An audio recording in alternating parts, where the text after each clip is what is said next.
جب میں اپنی بچیوں سے خاص طور پر خواتین سے مخاطب ہوتا ہوں، میرا غم ہلکا ہونے لگتا ہے، میری امید بڑھنے لگتی ہے، میرے اندیشے پیچھے چلے جاتے ہیں، مجھے حال کے خطروں کے بجائے مستقبل کی امیدیں میرے ذہن و دماغ اور احساسات پر غالب ہونے لگتی ہیں۔ نئے سرے سے عزم کرو، ہم کس ماحول میں جی رہے ہیں، اس ماحول میں رہنے کے لیے عقل مندی کی ضرورت ہے، اس ماحول میں رہنے کے لیے سمجھداری کی ضرورت ہے، اس ماحول میں رہنے کے لیے عزم و حوصلے کی ضرورت ہے، اس ماحول میں رہنے کے لیے اسلام کی گہری سمجھ کے ساتھ اسلام سے عملی وابستگی کی ضرورت ہے۔ اسلام صرف کلمہ نماز کا نام نہیں ہے، اسلام صرف داڑھی کرتے پجامے اور برقعے کا نام نہیں ہے، اسلام ایک مکمل سویلائزیشن ہے، ایک مکمل تہذیب ہے۔ شرافت اسلام کا جز، حیا اسلام کا جز۔ اللہ اکبر! یہ حیا اور حجاب ایک زیور ہے، زیور۔ میں ایک بار دلی سے امریکن ایئر ویز کے جہاز پہ سوار ہوا، سخت بیمار حالت میں تھا، بخار تھا مجھے بہت تیز۔ 3 بجے رات کو فلائٹ میں پہنچا اس ارادے کے ساتھ کہ میں فوراً آرام کروں گا، لیکن اللہ کو کچھ اور منظور تھا۔ مجھے جو سیٹ ملی جہاز میں، اس میں بغل کی سیٹ پر ایک سردار جی، ایک سکھ بھائی جو فرینکفرٹ سے آ رہے تھے اسی فلائٹ سے، اور ان کے آس پاس کی سیٹیں خالی تھیں، تو وہ تو شاید خوب سو چکے ہوں گے، اور وہ ایک کمپنی کی تلاش میں تھے کہ کوئی آئے میرے پاس سیٹ پر بیٹھے گا تو میں اس سے باتیں کروں گا۔ تو وہ سردار جی جو تھے انہوں نے فوراً بات چیت چھیڑی راجنیتک حالات پر، تو میں نے ان سے موضوع گفتگو کو بدل کر اسلام پر گفتگو شروع کر دی، اس طرح کہ شاید وہ شروع میں فیل نہ کریں، لیکن تھوڑی دیر کے بعد انہوں نے لمبی لمبی جمائیاں لینی شروع کر دیں۔ اس کا مطلب یہ تھا کہ وہ بور ہو رہے ہیں اور he is not interested at all, یہ اسلام کے بارے میں سننا نہیں چاہتے۔ لیکن میں بھی بولے چلا گیا۔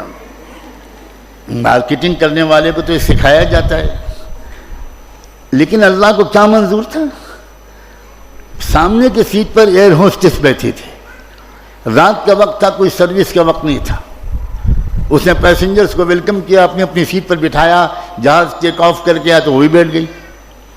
جب اسلام پر میں سردار جی سے اپنے نیبر سے بات کر رہا تھا تو اس لڑکی نے، امریکن لڑکی نے پلٹ کر میری طرف دیکھا اور کہا کہ sir I think that you are talking about Islam. میں نے کہا ہاں، اسلام کے بارے میں ہم لوگ بات کر رہے ہیں۔ تو اس نے کہا can I participate in your conversation, میں بھی کچھ بات کر سکتی ہوں؟ میں نے کہا شیور، وائی ناٹ۔ تو اس نے کہا کہ میں اسلام کے بارے میں 1 سال سے غور کر رہی ہوں، اب غور کرو، سوچو اندر ہو کیا رہا ہے دنیا میں۔ میں کچھ پڑھ بھی رہی ہوں اسلام کے بارے میں، اور آئی لو، بہت سی چیزیں مجھے پسند ہیں، بٹ کچھ کویشچنس ہیں جو مجھے بے چین کرتے ہیں۔ تو میں آپ سے پوچھوں؟ میں نے کہا پوچھو۔ میں اس وقت اسٹوڈنٹ تھا اسلامک یونیورسٹی آف مدینہ میں، تو اس نے مجھ سے پردے کے بارے میں پڑھا۔ اس نے کہا کہ مجھے سمجھ میں نہیں آتا کہ یہ 50% پاپولیشن کو آپ کنفائن کر دیتے ہیں بیہائنڈ 4 walls، تو انسانی ڈیولپمنٹ میں یہ بہت بڑی رکاوٹ نہیں ہے؟ تو میرا ایک مزاج ہے، مجھے میرے بزرگوں نے یہ سکھایا کہ جب تم سے کوئی سوال کرے تو تم اس وقت اللہ کی طرف متوجہ ہو کر چپ کے دعا کرنا، سوال بھی سنتے رہنا، اور دعا یہ مانگنا کہ اللہ اس کا جو سب سے اچھا جواب ہو وہ آپ میرے دل میں اتار دیجئے، میں تو کچھ جانتا نہیں ہوں۔ سبحانک لا علم لنا الا ما علمتنا انک انت العلیم الحکیم۔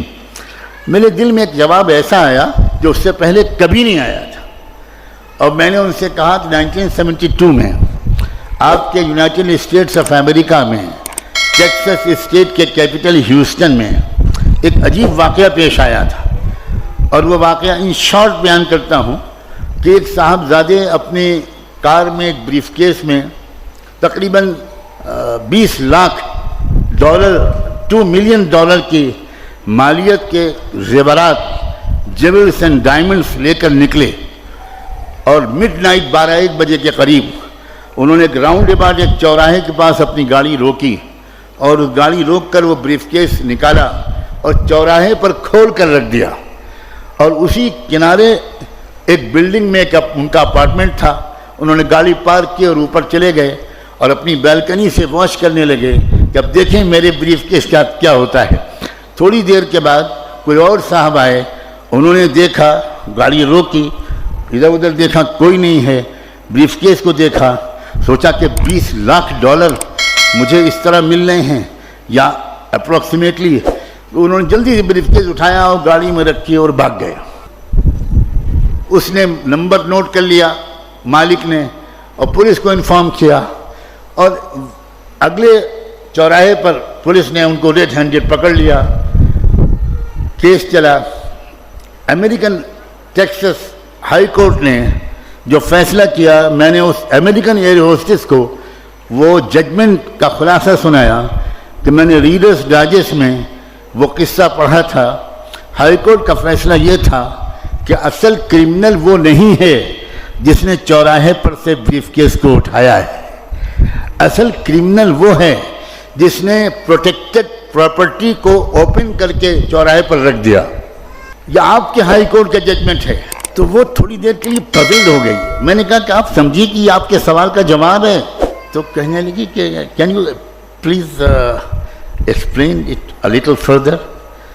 میں نے کہا سیدھا بات ہے، اسلام کے نزدیک ہر فیمیل، ہر لڑکی اور ہر عورت بلینس آف ڈالرز کی قیمت کی ڈائمنڈ نیگلیجبل ہے. It should be protected. It should be protected.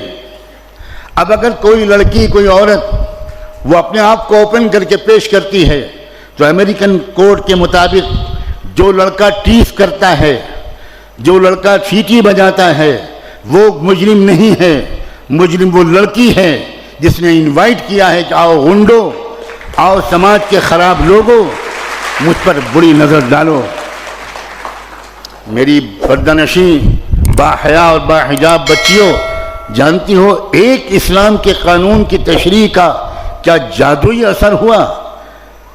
She was in tears. رونے لگی وہ، اور وہ کہنے لگی کہ اب کراچی ایئرپورٹ آ رہا ہے، میں تو اب آپ تو اتر جائیں گے، آپ کو یہاں سے فلائٹ چینج کرنی ہے. اب میرے پاس تو 4-5 سوال اور بھی ہیں. آپ کے اس سوال نے تو مجھے مسمرائز کر دیا آپ کے جواب نے. میں بالکل مطمئن ہوں کہ پردے کے بارے میں. But what about my other questions? میں نے کہا دیکھو میں ایک اسٹوڈنٹ ہوں، میرے پاس اپنا کوئی فون بھی نہیں ہے. میں ہاسٹل کے چیف وارڈن کے آفس کا نمبر دیتا ہوں، آپ مہینے میں 1-2 بار مجھے کال کرنا، اگر میں مل سکوں گا تو ملوں گا، جواب دوں گا. اور اگلے 7 مہینے تک وہ مجھے ہر مہینے 1-2 سوال کرتی رہی، اور میں اپنی علم کے مطابق جواب دینے کی کوشش کرتا رہا. اور چونکہ میں مدینے میں تھا تو جواب دینے سے زیادہ میں مسجد نبوی میں اس کے لیے ہدایت کی دعا کرتا تھا. 27ویں رمضان کی تاریخی رات تھی، وہاں رات تھی اور مدینے میں دن تھا، جمعے کا دن تھا.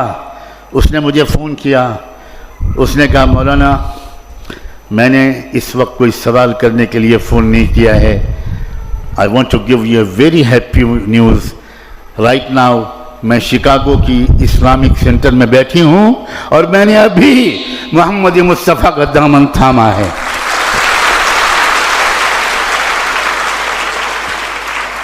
تمہارے پاس ہے لڑکیوں یہ چانس ہے کہ اپنی نان مسلم کلاس میٹس، روم میٹس، ہاسٹل میٹس، اپنی نیبرز، اپنی سوسائٹی اور محلے میں رہنے والی نان مسلم لڑکیوں سے دوستیاں بڑھاؤ اور ان سے کہو کہ پلیز لیٹ اس انڈرسٹینڈ.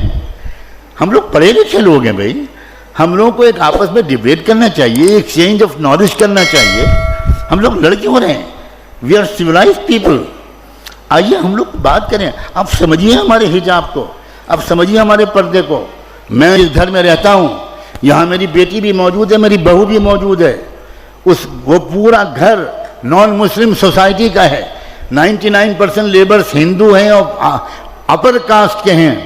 اور میں اپنی بیٹی اور بہو کے سامنے یہ بات کہہ رہا ہوں کہ وہاں کی پڑوس کی ہماری نان مسلم لڑکیاں، برہمن گھرانوں کی لڑکیاں، وہ ان بچیوں سے آتی ہیں وہ کہتی ہیں ہمارے سر پہ اسکارف باندھ دیجئے، آپ لوگ بڑی سندر لگتی ہیں۔ یہ سندرتا محمد مصطفیٰ کی سنت کی ہے، یہ خوبصورتی ملت ابراہیمی اور شریعت محمدی کا حسن ہے، اور اس سے تمہارے دلوں کو سکون رہے گا، اس سے تمہارے دامن پاکیزہ رہیں گے، اس سے تمہارے خیالات منتشر نہیں ہوں گے۔